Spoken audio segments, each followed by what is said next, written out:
Hey, last Thanksgiving in 2020, my wife and my little baby Eleanor, who was 3 months old at the time, they got to go. We were going to spend Thanksgiving with her family in Indiana. And so we decided that Kyla was going to spend maybe an extra week there beforehand just to have some more time with her family, with our new baby. So we put her on a plane and sent her and our little baby to Indiana, and then I was going to meet them there a week later.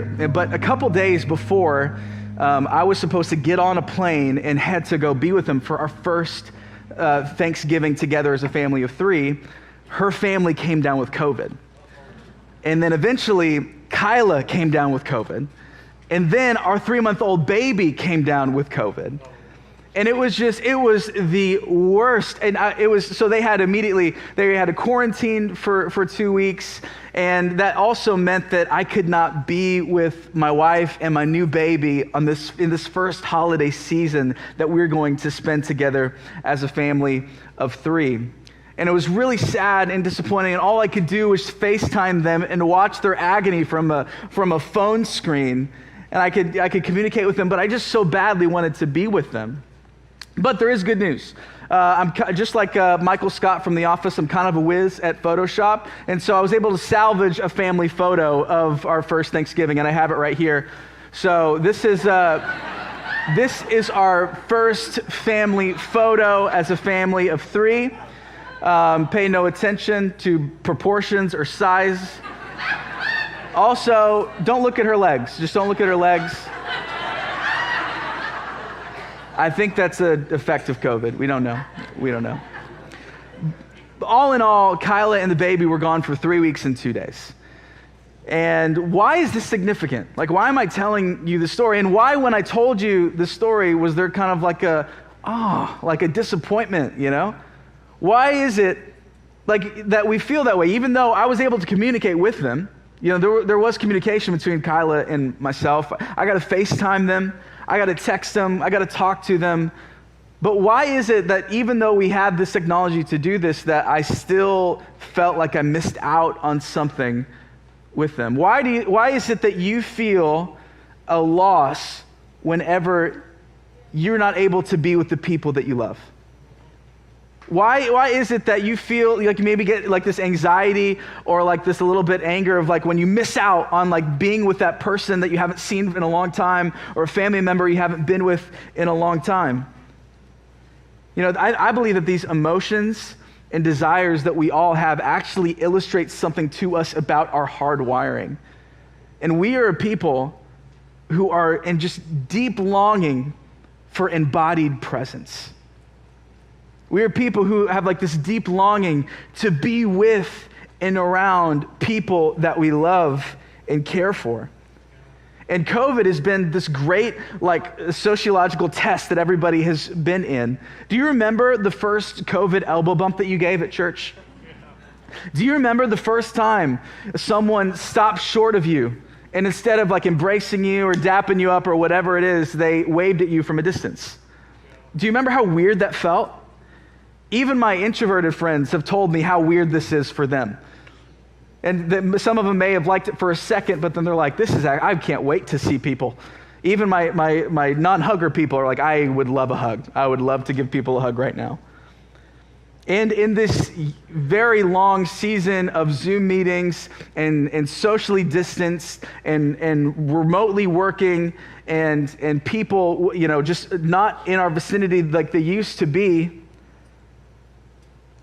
people have come face to face with this idea that there is no substitute for embodied presence. There is no substitute for being with people. And we're 6 days away from Christmas. So what does this have to do with the birth of Jesus? And my answer to that question is everything. This has everything to do with God coming to earth as a human baby.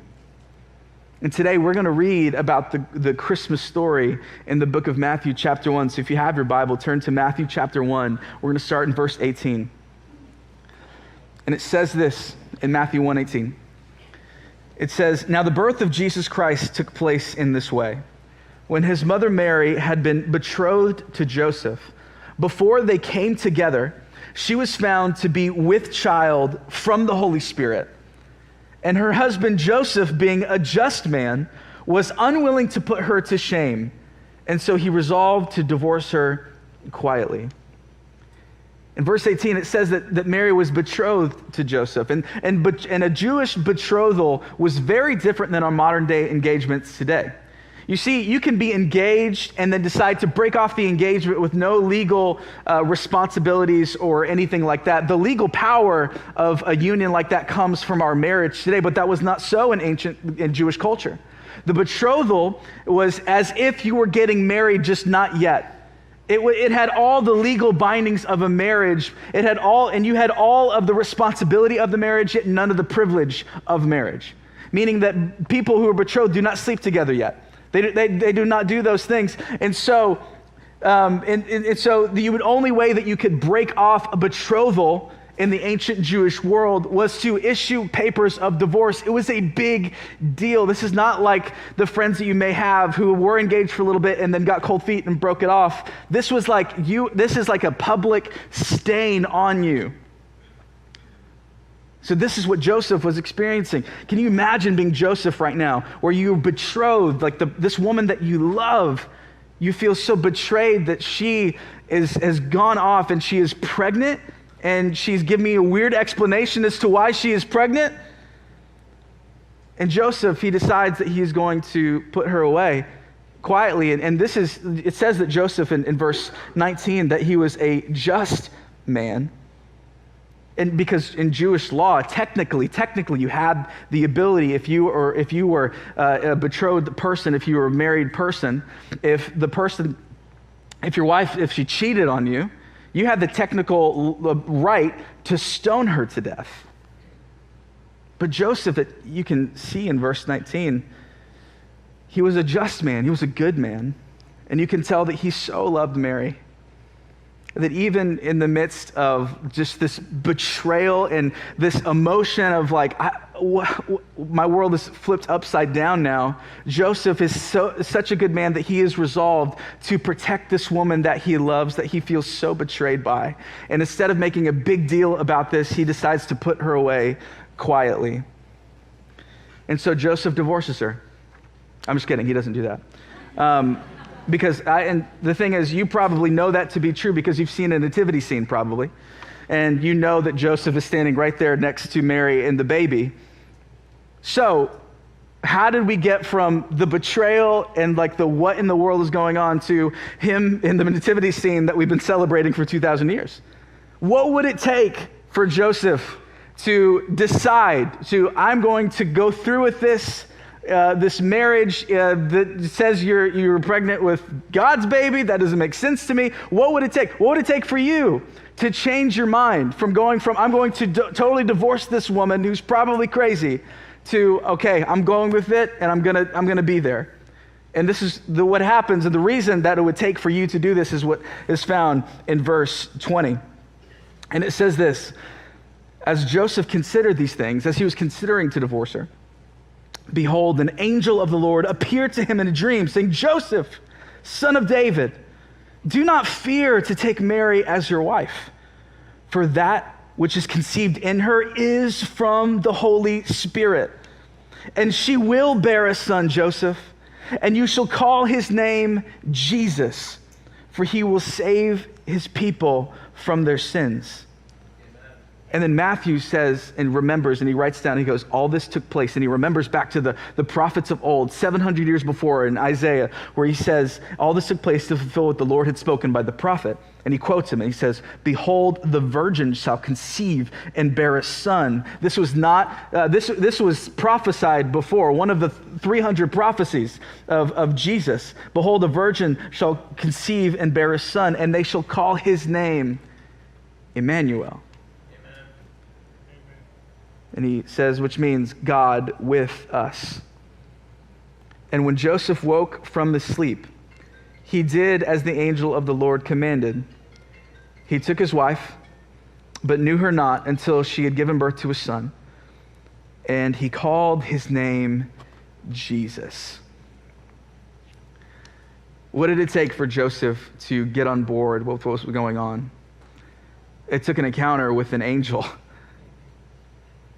to tell him who this baby actually was.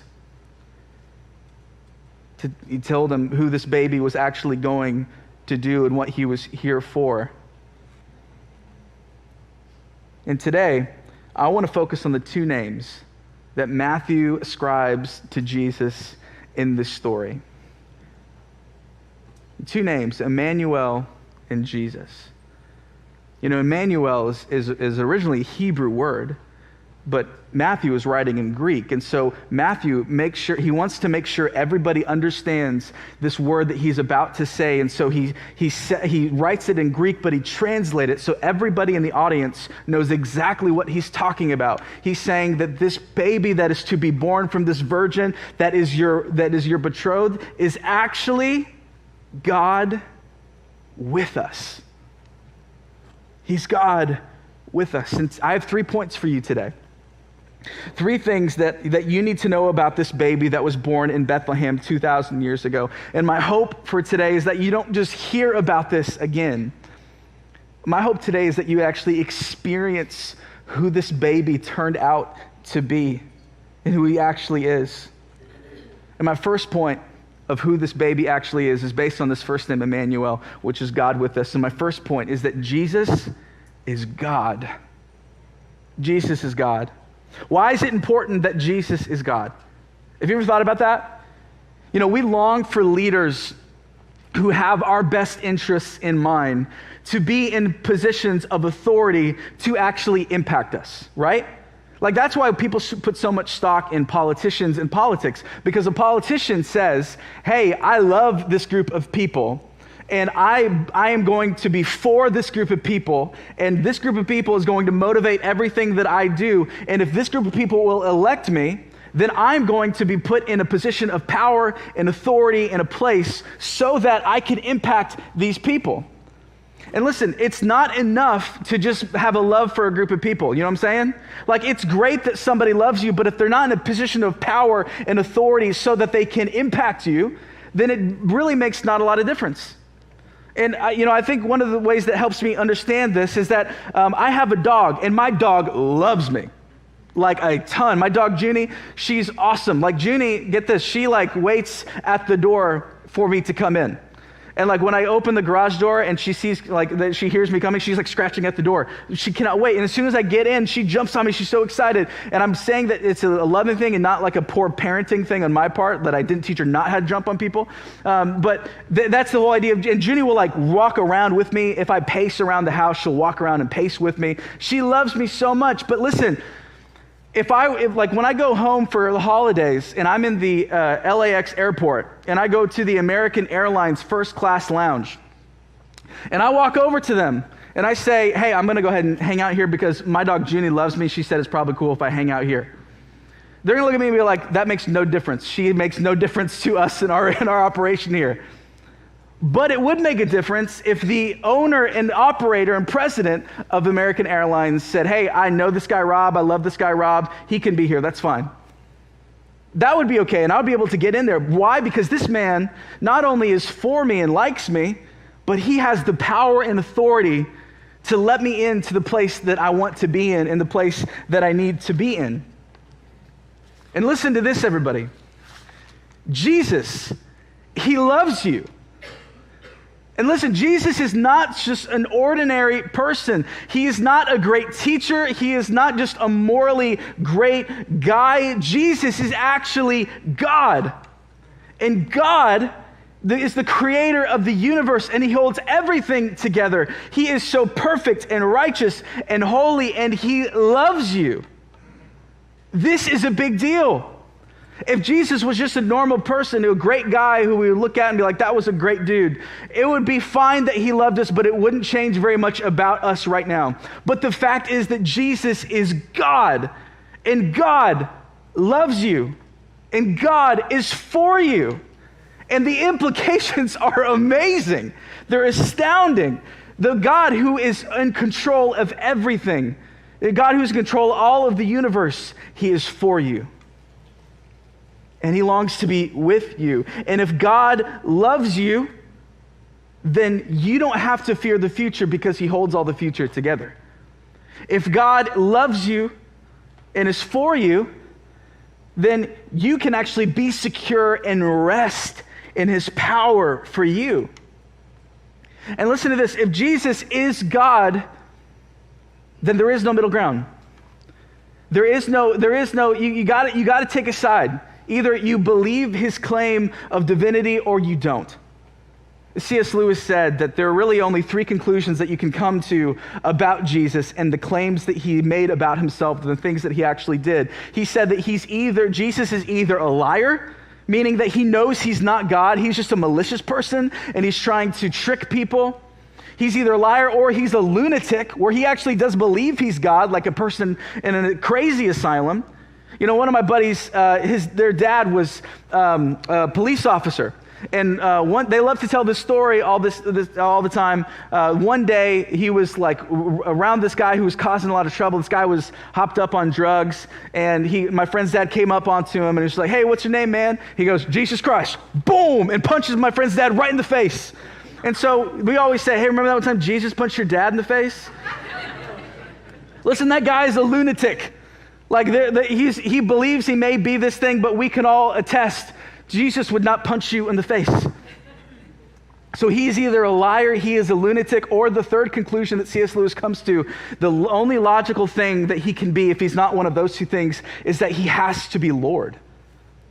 He actually is who he says he is. There is no middle ground. And in the Gospels, you can actually see these different responses of people. You can see the different responses of people. There are the three things they did. They either, when Jesus would preach about himself and declared who he was, people hated him for it. That's one of the responses. Or they either ran away in fear because they didn't want to deal with the implications of who Jesus was. Or the third thing is they fell before him and worshiped him. These are the responses to Jesus. And Jesus, if he is who he says he is, and Jesus many times throughout the gospel actually said that he was God, but even before he had an opportunity to speak as an adult human being, before the incarnation happened, 700 years before that, his name actually that was going to be given to him illustrated who exactly he was. He was Immanuel. He was God with us. So one of my questions for you today is, do you believe that Jesus is actually God? Do you believe that he was who he said he was? And if so, if you do believe that, how has it changed the way you think and act? How has it changed the way you live your life? How has that changed what you do? How has Jesus, the fact of Jesus being God, has it impacted you in any other way? Have you given everything over to him as God, who is able to hold and manage and carry everything that you have? Are you still living in fear as if the God of the universe who controls everything, who holds everything together, isn't for you? Are you secure in the power of a God who is not so far off that we cannot get to him, but a God who is close to us? We need to come to terms with the fact that Jesus is God. He's God. But here's the other thing about God. God, he is so perfect and righteous and holy, and there's sin cannot be in his presence or come into a presence, because if sin were to come into his holy, righteous God, it would compromise his character. And God cannot be who he is not. He is always going to be holy and righteous, and no matter what. And so the problem with that is that we are sinful over here, and God is holy and righteous over here. So we cannot be together, and that is the problem that we live in. So the other part of this name, Immanuel, that Matthew reads and gives to this baby, says what the plan of God for us. He says he is not only God, he is God with us. Every other religion ultimately says our founder was a great teacher, and morality and goodness is enough. That if you do enough good, and if you are just a good enough person, that you will get to God and it will be fine. Then Christianity comes along and says, you actually cannot be good enough. Like, God is so over here and you are so over here. And if you want to get all the way to God, like, it's like I know you guys, a lot of times people are like, if I can just do enough good, I can get over there. Like, if I just don't cuss as much as I used to before, and if I keep going to church every Sunday, if I do all these good things, then maybe I could reach it. But that's like, there's no way to bridge the chasm that we had between us and God. And so God said, he's like, listen, you can't do this alone. You can't be good enough alone. So I'm going to send Immanuel to be with you. I'm going to make God come and put on flesh because I love you and I want to be with you, but I can't because of your sin. So I'm going to send God to be with you. And this is the story of Christmas, the story that Jesus is the embodied presence of God, that Jesus was actually here on this earth in the flesh 2,000 years ago, and he's with us in spirit right now. And why is this important that Jesus actually was here in the flesh with us?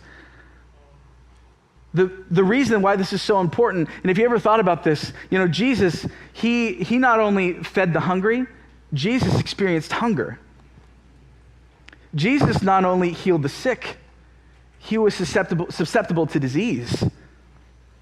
Jesus was not only someone who raised the dead, Jesus actually experienced what death is like. And if you're in here today and you feel like no one understands you, and you feel like the pain that you're experiencing, like it's too much, God doesn't get it, know Jesus' name, that he's Immanuel. He's God with us. And I love the way Hebrews 4:15 illustrates what this is. It says, for we do not have a high priest who is unable to sympathize with us in our weakness, but one who in every respect has been tempted as we are, yet without sin. Jesus experienced everything that you could experience. And there's something powerful that happens when you're going through something, and someone comes alongside of you and puts their arm around you and says, hey, I'm so sorry. I'm here for you right now. I'm so sorry that you're going through this, but I know what it's like to be where you are. I know what it's like to experience the things that you're experiencing. And if you're in here today and you're going through a lot of pain right now, know that God is with you in your pain. Jesus is with you in your pain because he's a person who's experienced pain. If you're in here today and you've experienced loss, we serve a God who is with us, who has experienced loss, who is right there with you. If you're in here and you've been betrayed and you feel isolated and lonely, know that we serve a God who was betrayed, who has felt just the absolute loneliness that comes from taking on our sin and being separated from the Father. He's a God who is with us. That's the beauty of his name, Immanuel. He's with us in our pain. He's with us in our dysfunction. He is not a God who is far off that we can't get to, because he's come down to be with us. And he loves you. There's this female writer by the name of Dorothy Sayers, and Dorothy lived in the late 1800s and the early 1900s. And Dorothy was a very fascinating woman. She was one of the first women to go to Oxford University. She was a writer of detection novels, and one of the popular series that she wrote was this book series called the Lord Peter Wimsey series. And Lord Peter Wimsey was this aristocrat detective who would go around solving crimes. And in the middle of the series, she wrote this guy, and he was a single man, and you could tell as you're reading the series that he was kind of a lonely guy. He had a lot of, there was stuff that they wished that he was longing for in relationships and stuff. And then in the midway point of this entire book series, there's this new character that emerges. And this new character's name was Harriet Vane. And Harriet appears in the story, and get this, Harriet Vane in the story was one of the first women to go to Oxford. Harriet Vane in the story was a detective writer, or detective novel writer. And Harriet Vane falls in love with Peter Wimsey. And they meet each other's needs, and they go on and solve mysteries together and have a great time. And some have speculated that Dorothy Sayers saw the world that she created, and she saw Peter Wimsey and saw his pain and loneliness and isolation, and she fell in love with him. And so she wrote herself into the story so that she could meet the needs that he had in the story. And friends, this is what God has done for us. God, he looked at the world that he created. He saw us in our pain. He saw that by rejecting him, all the sin that happened because we have rejected God and the pain that we've ensued on ourselves and the other people. And he saw and he looked on us with compassion. And he said, this is not right. And so what God did is he wrote himself into the story. And at Christmas time, we celebrate the moment that he was introduced on the scene to us as Jesus, the God-man, who has come to save the people from their sins. This is who Jesus is. And he is with us so that we never have to be alone ever again. But it's his other name, Jesus, that explains exactly what he came to do. And his name is Jesus. And the last point I have for you today is Jesus is here to save us. In Matthew 21, it says, she shall bear a son, and you shall call his name Jesus. Why? For he will save their people from their sins. There's this great quote that says, if our greatest need had been information, God would have sent us an educator. If our greatest need had been technology, then God would have sent us a scientist. If our greatest need had been money, then God would have sent us an economist. But since our greatest need was the forgiveness of our sin, God sent us a Savior. You know, when Kyla and Eleanor were in Indiana reeling with COVID, I really wanted to be there to comfort them. And honestly, if I was there, I probably would have gotten COVID too. But then really, all I could do in that scenario was just to try to add a little bit of comfort to what was going on. And that, comfort in being with somebody is a big deal, as we talked about. But honestly, I could not do anything to impact her situation. I did not have the ability or power or knowledge or anything to help them in their disease that they had. The thing about Jesus, though, that makes him so unique and special is that not only is he God, that he is God who is lofty and just huge and righteous and holy and holds all power and authority, but he is God who is with us, who is put on flesh to be with us so that we could be saved. And Jesus is here with us to do what we cannot do on ourselves. We cannot save ourselves from the sin that we have. I'm sure you've tried. How's it going? Every time I've tried to get out of things myself and try to deal with things myself, I just get into a deeper pit. But the thing about Jesus is his name illustrates what he has come to do. He has come to save the people from their sins. So where have you been looking to for salvation in your life? There are a lot of different things that we could look towards. Maybe you look to your career or money or satisfaction or sex or pleasure or whatever it may be that you think this will be the thing that's going to save me. Just know that after you try all those things, then after you feel the dissatisfaction of all those things trying to save you, know that the only person who was created or who was here to come save us, he's the only person that can save us. His name is Jesus. He's the only person who can bridge the gap between you and God. Because he did what he did, he lived a perfect life here to be with us. He took on your sin and my sin on the cross, and when he died, your sin died. And when he rose again, he brought even more authority over sin, death, and the grave to bridge the gap between you and God. And if you think about this, if God was only holy and not loving, then he would have never emptied himself out to become a man to save us. But if God was only loving and not holy, then he kind of would have been like, yeah, anyone can come, whatever is fine. And that may sound okay now, but we all deep down in our heart of hearts have this deep sense of justice about us. That when we see something that is wrong or that should not happen, we have this, we cannot sit still. It's like, this is not right.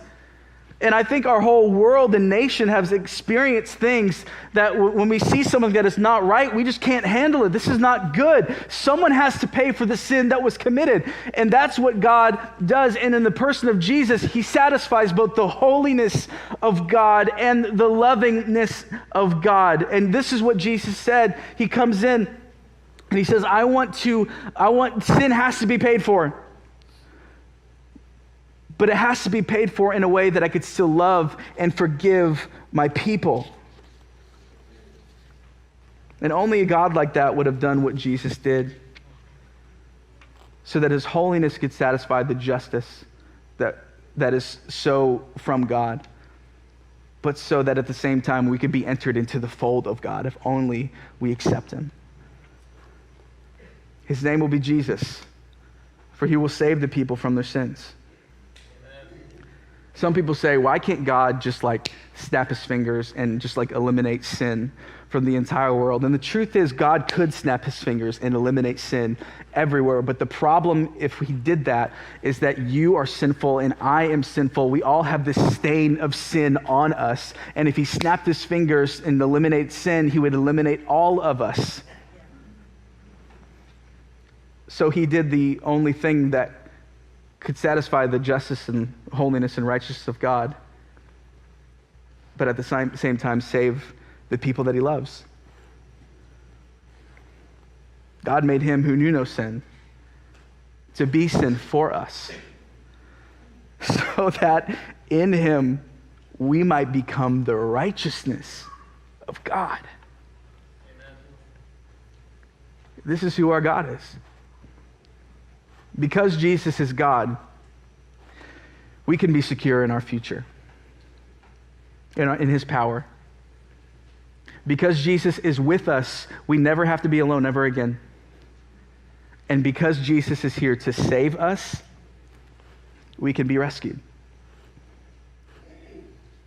In this story in Matthew, Mary and Joseph were the first people to come to terms with the fact that Jesus was these three things. And my question for you today is, have you come to terms with it? Where are you at with your thoughts of who Jesus is? Do you know that he's God? Do you know that he's with us? Do you know that he's here to save us? There's no middle ground here. Either you believe it or you don't. Either you believe that Jesus is who he says he is or you don't. But here's the thing, and here's the heart of God for you. Don't miss this. Is that God wants you to experience what his power can do in your life. God wants you to never feel alone ever again. God wants you to be rescued. He wants you to know what it feels like to have your sins washed away. He wants to empower you and put his spirit inside of you so that you can do things that you've never thought possible. So that you can experience the joy and the love that comes from being in relationship with God that you were never able to experience aside from Jesus. And so today, my prayer for you is, have you come to terms with it? Maybe you've been coming to church for a while and you've just been kind of hearing a lot of this stuff, and you've never made a decision to follow God. Today can be your day. How cool would it be if Christmas 2021, you actually declared, be like, God, I've been coming here, I've been doing stuff, but I've never made it official that I believe that you are God, that you are here with me, and that you have come to save me. All you have to do is call out to him. It says in Romans, for those who call in the name of the Lord shall be saved.